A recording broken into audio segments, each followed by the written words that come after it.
MPP sort de son silence face à la presse ce matin. Le bureau exécutif national du parti au pouvoir revient sur plusieurs sujets d'actualité, dont l'affaire du coup de fil entre le président Roch Kaboré et Blaise Compaoré. Les responsables du MPP estiment que c'est l'œuvre d'acteurs malveillants désirés de ternir l'image du président Kaboré. Vous les entendrez dans ce journal. Et puis le gouvernement burkinabé discute autour des projets pilotes prévus pour la stratégie PPP, le partenariat public-privé. Quels sont les projets inscrits sur la liste pour être exécutés en mode PPP et qu'est-ce que cela rapporte au Burkina? On en parle dans cette édition. En voyage sur les routes du Burkina, vous avez certainement été approché par ces vendeurs à la criée qui vous proposent divers produits comme par exemple des œufs. Une activité qui marche bien pour ces nombreux jeunes qu'on rencontre sur l'axe Ouagadougou-Koudougou, mais qui n'est pas sans conséquence sur leur sécurité. Dans ce journal, images et témoignages. Et puis, au moins 40 personnes ont trouvé la mort au Mexique dans les états de Pueblo et de Veracruz, dont des glissements de terrain causés par la tempête tropicale Earl. Une nouvelle tempête est attendue dans les prochaines heures sur la façade pacifique du Mexique. Mesdames, Messieurs, bonsoir. Ravi de vous retrouver. Mais d'abord, pour ouvrir ce journal, le président tchadien Idriss Déby Itno a prêté serment ce lundi pour un 5e mandat dans un climat tendu après la mort dimanche d'un manifestant à Djamena lors d'une marche d'opposants qui contestait sa réélection. Idriss Déby, 64 ans, est réélu le 10 avril dernier avec près de 60% des voix. 14 chefs d'État et de gouvernement, donc Roch Marc Christian Kaboré, ont fait le déplacement de Djamena pour soutenir Idriss Déby. Le film de la cérémonie avec Godefroy Bazier. Le Burkina marque sa solidarité avec le peuple tchadien qui a donné un nouveau mandat de 5 ans à Idriss Déby Itno. C'est surtout un témoignage des relations d'amitié et de coopération franche qui existent entre les deux pays. En janvier dernier, lorsque le Burkina avait été victime d'attentats terroristes, le président tchadien était venu à Ouagadougou apporter le soutien du peuple tchadien à celui du Burkina. Roch Marc Christian Kaboré a été accueilli ce matin à son arrivée à Djamena par le Premier ministre Albert Payini Padakté. La salle de conférence qui abrite la cérémonie d'investiture, plus d'une dizaine de chefs d'État africains, Alpha Condé, Yoweri Museveni, Paul Kagame, Oumar El Mahamoudou Issoufou, bref, de nombreuses personnalités africaines et internationales ont aussi fait le déplacement du pays du Toumaï, comme on appelle le Tchad. Dans l'actualité ce soir, le bureau exécutif national du mouvement du peuple pour le progrès MPP était face à la presse ce lundi 8 août 2016 à Ouagadougou. Plusieurs sujets dont la rencontre du 5e traité d'amitié et de coopération burkinabé-ivoirien, les nouvelles mesures fiscales et le bilan des élections ont dominé les échanges avec les journalistes. D'autres points de l'actualité se sont invités au débat avec les hommes des médias, notamment le fameux coup de fil entre Blaise Compaoré et Roch Marc Christian Kaboré. Le point avec Jean Zongo et Mounir Akere. Le MPP, le mouvement du peuple pour le progrès, livre au cours de cette conférence de presse sa lecture de la situation nationale. Le parti réaffirme sa satisfaction quant aux taxes imposées sur les jeux de hasard, sur les boissons alcoolisées et sur l'importation des véhicules de haut calibre. Le parti prend acte du souci d'équité et de justice sociale lié à ces taxes qui concernent les couches les plus aisées de nos populations et encourage le gouvernement à mettre en œuvre rapidement ces mesures au regard de la situation financière difficile. L'affaire dite de coup de fil passé à l'ancien président Blaise Compaoré était aussi au menu. Le MPP parle de polémique, de diversion et d'intoxication. Le parti réaffirme son soutien au président du FATO sur ses positions maintes fois exprimées sur l'ancien président Déchi, qui devra répondre de ses actes devant la justice burkinabé. Pour les dossiers de crimes économiques et de sang, le parti au pouvoir souhaite leur résolution avant 2017. Sur l'ensemble de ces dossiers, l'État avait mis à la disposition de la justice, au niveau des juges en charge des dossiers, le nombre de moyens nécessaires pour faire le travail. Au niveau du dossier Thomas Sankara, vous savez, tous les efforts qui ont été faits à ce niveau-là. Le MPP félicite le gouvernement pour la réussite du 5e traité d'amitié et de coopération. Il dit soutenir le président du Faso dans son combat pour l'adoption d'une nouvelle constitution pour la 5e République. L'ambassadeur des États-Unis au Burkina, chez le président de la CENI, Toulinabo Mouchengue, est allé échanger sur ce qui peut être les priorités de l'institution chargée d'organiser les élections au Burkina Faso. Une visite de courtoisie qui s'inscrit dans la continuité de l'accompagnement des États-Unis au Burkina Faso, nous dit ici Moumouni Soubega. L'ambassadeur des États-Unis d'Amérique dans les locaux de la CENI. Une visite de courtoisie à la nouvelle équipe de la commission électorale, dirait le diplomate américain. C'est aussi une occasion pour Toulinabo Mouchengue de renouveler le partenariat entre l'ambassade des États-Unis et la CENI. C'est une institution très respectée au niveau des États-Unis, je crois au niveau mondial. Les Burkinabés ont pu voir ce que la CENI pouvait faire. Et bien sûr, nous espérons que nous, comme partenaires, nous allons continuer à accompagner la CENI. Et c'était question de découvrir quelles sont les priorités, parce que quand même, il faut que les priorités puissent aller ensemble. Pour le nouveau président de la CENI, c'est un honneur pour son institution de recevoir une telle visite. De nouveaux défis se pointent à l'horizon et Newton Ahmed Barry dit compter sur l'ambassade des États-Unis pour les relever. Nous avons probablement l'obligation d'organiser dans les mois à venir la reprise des municipales. Ça, c'est une priorité. Nous sommes en train d'y travailler. Nous avons aussi la priorité, évidemment, de créer les conditions de l'opérationnalisation du vote des Burkinabés de l'étranger. Et puis l'autre élément sur lequel je reviens très souvent aussi, c'est la question fondamentale, la maîtrise des coûts. Et donc évidemment la question de la soutenabilité du fait électoral.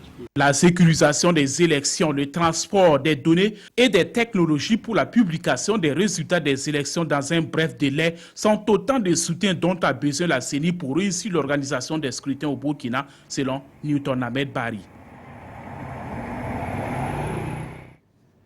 La Côte d'Ivoire, la terre éburnie, a célébré ce 7 août ses 56 ans d'indépendance.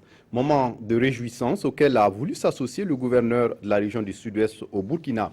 Takseba Nikema s'est rendu à Boukani, localité située à la frontière, pour prendre part à ces festivités. Issa Kanana. Ce lundi, à la primature, le ministre de l'Habitat défend devant ses autres collègues un projet de construction de... L'ambassadeur des États-Unis d'Amérique dans les locaux de la CENI. Une visite courtoise. Colonie de vacances, commerce, apprentissage de petits métiers. Voilà ce qui rythme le quotidien de nombreux élèves ici à Gawa en ce mois d'août.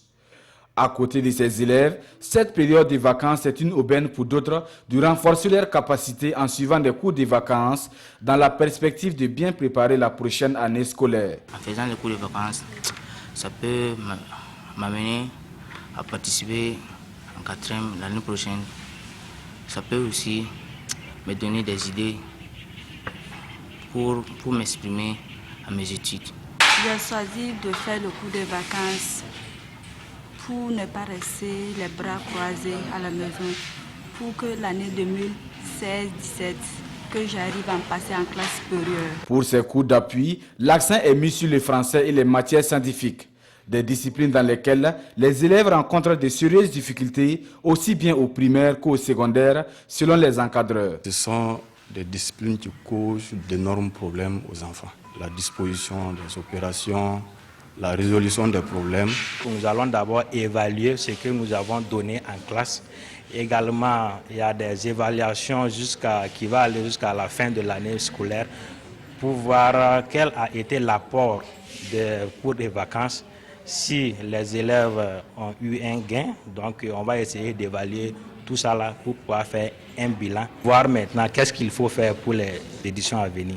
Amener les enfants à s'occuper utilement, c'est l'objectif poursuivi par les promoteurs de ces cours de vacances. Et pour certains parents, ces cours permettent aux enfants non seulement de prendre une avance sur l'année scolaire, mais aussi d'obtenir de bons résultats. C'est sûr qu'en cours d'année scolaire, il y a des choses qu'il n'a pas pu maîtriser. Il faut une remise à niveau et lui donner de l'avance sur les cours de l'année suivante. Généralement, c'est au premier trimestre que les enfants flashent après les vacances. Et quand ils font des cours de vacances, là, donc il y a quand même, ils gardent le niveau et ça leur permet d'avoir un bon rendement au premier trimestre. Selon les cycles et les établissements, il faudra débourser entre 3 000 et 5 000 francs CFA pour bénéficier des enseignements de ces cours d'appui.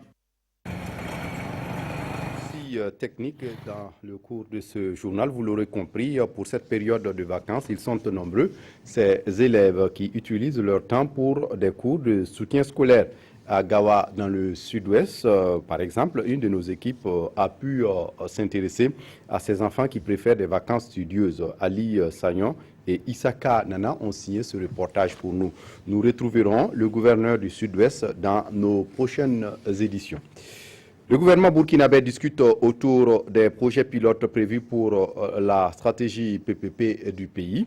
Le PPP, pour faire simple, c'est le partenariat public-privé. C'est en fait un mode de financement par lequel une autorité publique fait appel à des prestataires pour financer et gérer des réalisations à but public. La rencontre vient de s'achever cet après-midi à Ouagadougou. Quels sont les projets inscrits sur la liste des PPP au Burkina? Qu'est-ce que cela va rapporter au pays? Élément de réponse avec Zarissa Sanfo.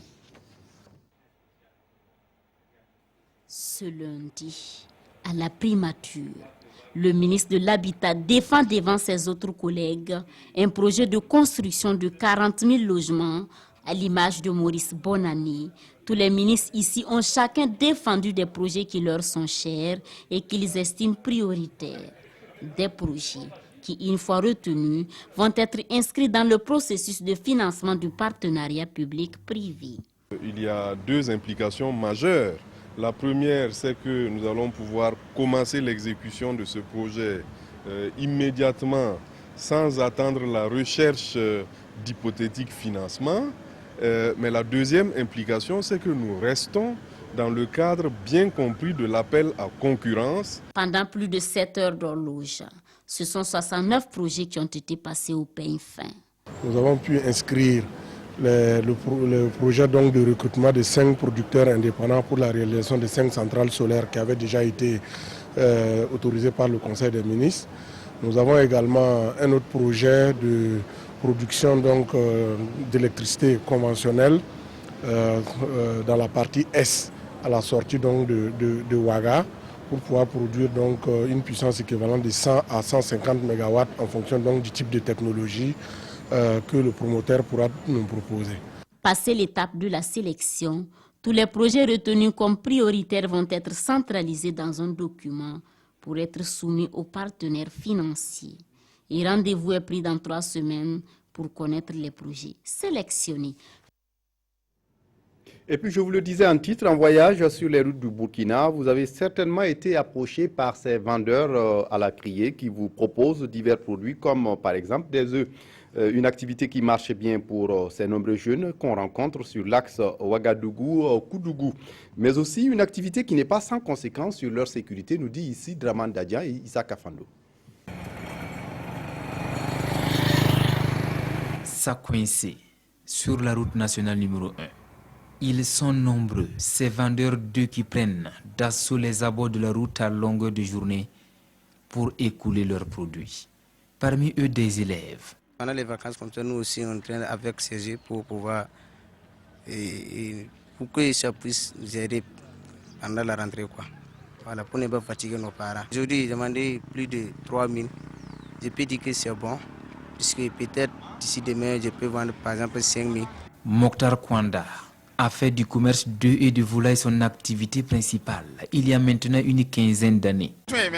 Nous gagnons notre vie grâce à la vente de volailles et d'œufs. Le marché est parfois morose, mais au finish, on s'en sort. Mais où trouver ces œufs de pintade soigneusement conditionnés en sachets de 13, 14, voire 15 œufs, vendus actuellement à 1000 francs CFA? Généralement, les œufs que j'achète au passage ici sont abordables et de qualité. Nous parcourons entre 45 et 50 km de village en village afin de procurer les œufs, les pintades et les poules que nous revendons aux abords de la route. Poids, est l'une des communes pourvoyeuses d'œufs de pintade dans le Bloc MD. Mais leur conservation pose parfois problème. Les œufs sont actuellement disponibles dans tous les 10 villages de la commune de Poix. Mais certains d'entre nous ne maîtrisent pas les techniques de conservation, si bien que le processus de transformation commence avant même que certains œufs ne se retrouvent sur la place du marché. Et c'est le client qui en paye les frais. Cette vente à la sauvette aux abords des routes est certes une activité rentable, mais à coster des véhicules en pleine circulation. C'est vraiment prendre des risques. Au ministère de la Justice, on réfléchit sur la modernisation des services. Il s'agit depuis ce matin d'entreprendre des réformes pour informatiser les procédures judiciaires.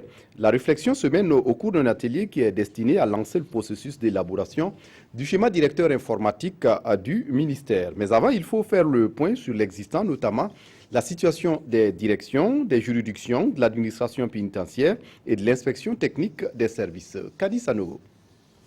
Cet atelier fait suite à la validation de l'orientation du schéma directeur informatique le 25 mars dernier par le ministère en charge de la Justice.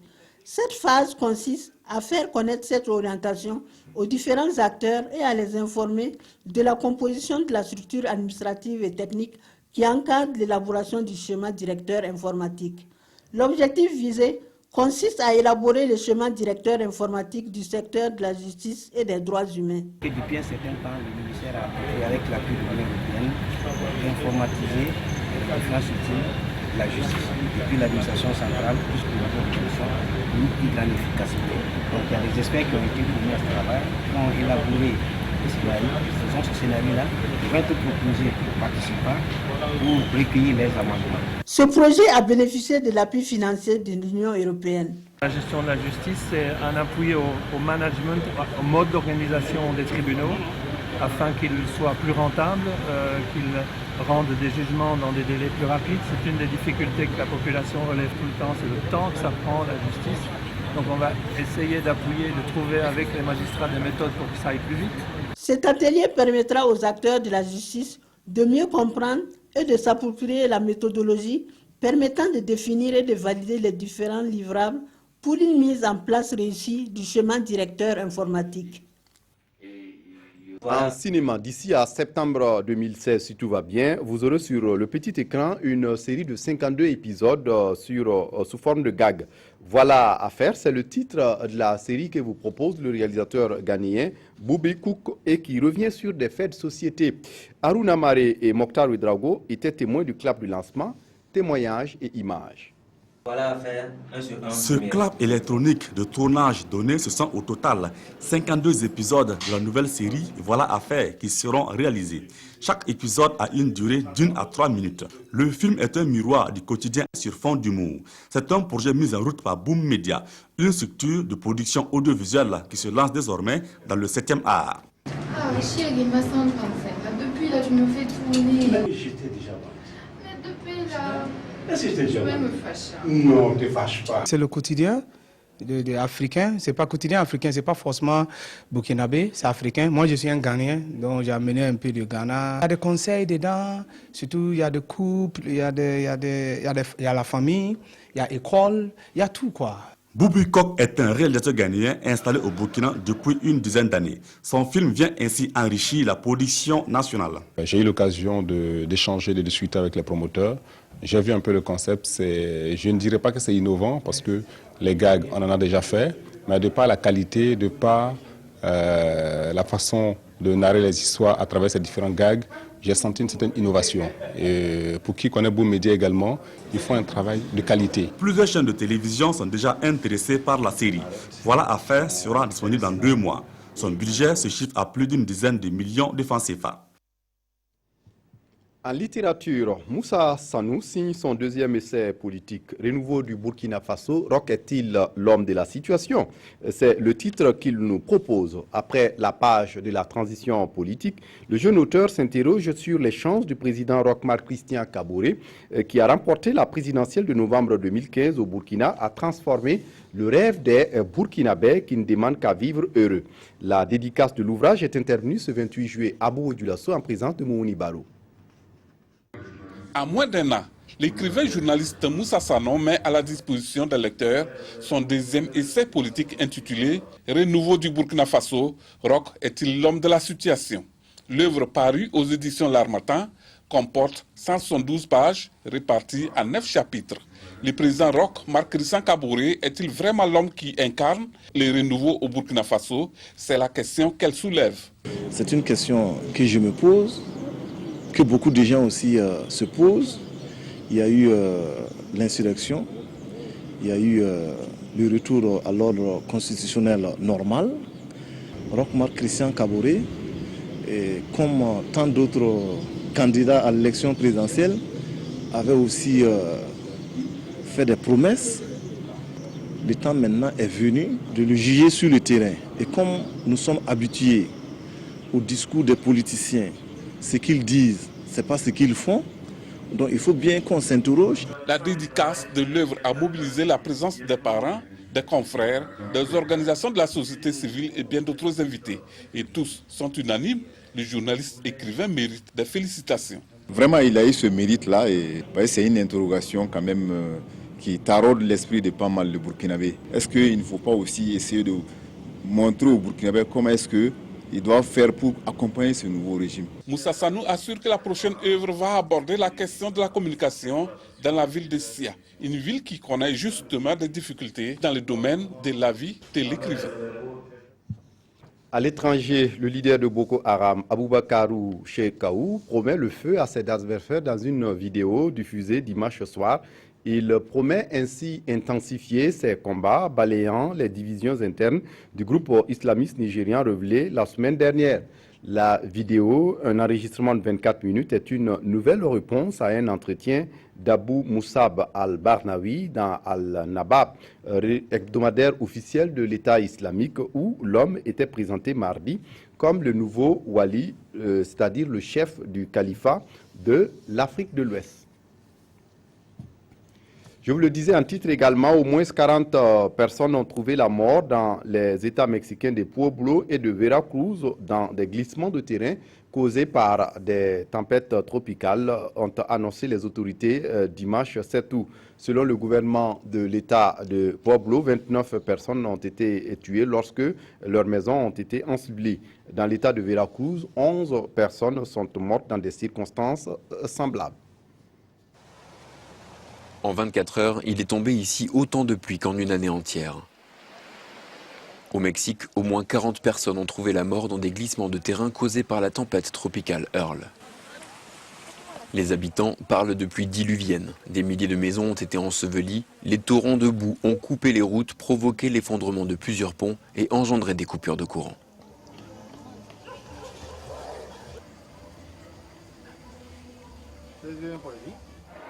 Des centaines de familles ont dû être évacuées. Les survivants ont conscience d'avoir eu beaucoup de chance.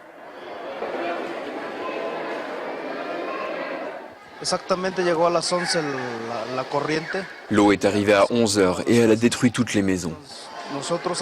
On a réussi à s'échapper, mais malheureusement, certains de nos voisins n'ont pas eu le même destin. On s'en est tiré par nos propres moyens. Heureusement, quand on voit que d'autres sont morts.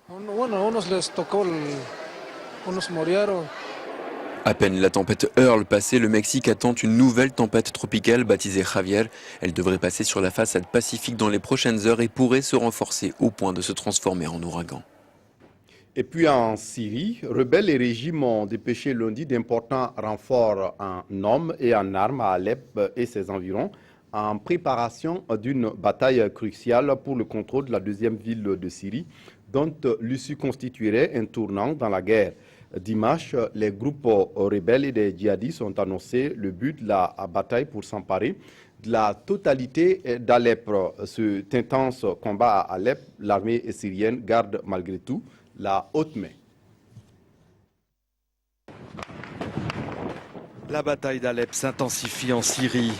Samedi, de violents combats ont opposé les forces rebelles aux militaires du régime de Bachar el-Assad.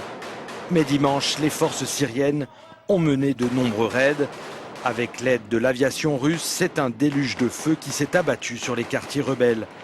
L'alliance de groupes rebelles et de djihadistes a affirmé samedi avoir réussi à briser le siège dans le quartier gouvernemental de Ramoussa, à la périphérie d'Alep. La deuxième ville du pays est assiégée depuis le 17 juillet par les forces pro-Bachar. Quelques 250 000 habitants y sont encore retranchés. Mais derrière ces images de liesse, la victoire des rebelles a eu un coup. Selon l'Observatoire syrien des droits de l'homme, les combats ont fait au moins 130 morts parmi les civils et 700 combattants auraient été tués en une semaine. Dimanche, le pape François a dénoncé à Rome le nombre inacceptable de morts à Alep. De nombreux enfants font partie des victimes. On termine ce journal par la revue de presse des quotidiens de ce lundi, revue de presse signée Abdourahmane Zongo.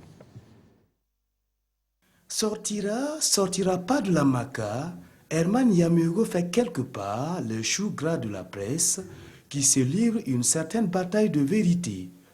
Si pour l'Express du Faso, ce dernier qualifié, je cite, de dernier bandit civil des putschistes est en liberté provisoire, l'Obs plutôt dément par une interrogation. Qu'est-ce qui coince pour sa libération, se demande le quotidien L'Observateur avant de conclure, wait and see. Sidoya, lui, s'invite dans l'univers carcéral sous le titre de Bienvenue dans l'enfer. Enfer commente le quotidien d'État à cause de la surpopulation carcérale avec son cortège de promiscuité, malnutrition, défaut d'hygiène et de soins de santé, atteinte à l'honneur et à la dignité. Illustration avec le quotidien d'État parlant d'un camp de concentration.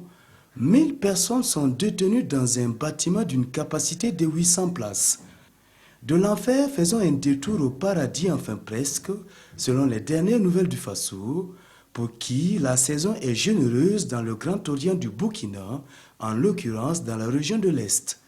Des signes annonciateurs d'une bonne récolte affiche le quotidien DNF en relation avec la visite du ministre de tutelle qui lui affirme « Au regard des exploitations que nous avons visitées, nous pouvons espérer pour cette campagne beaucoup de récoltes. » En football, les cheminots réalisent un doublé en remportant le Graal, soulignent les éditions Le Pays.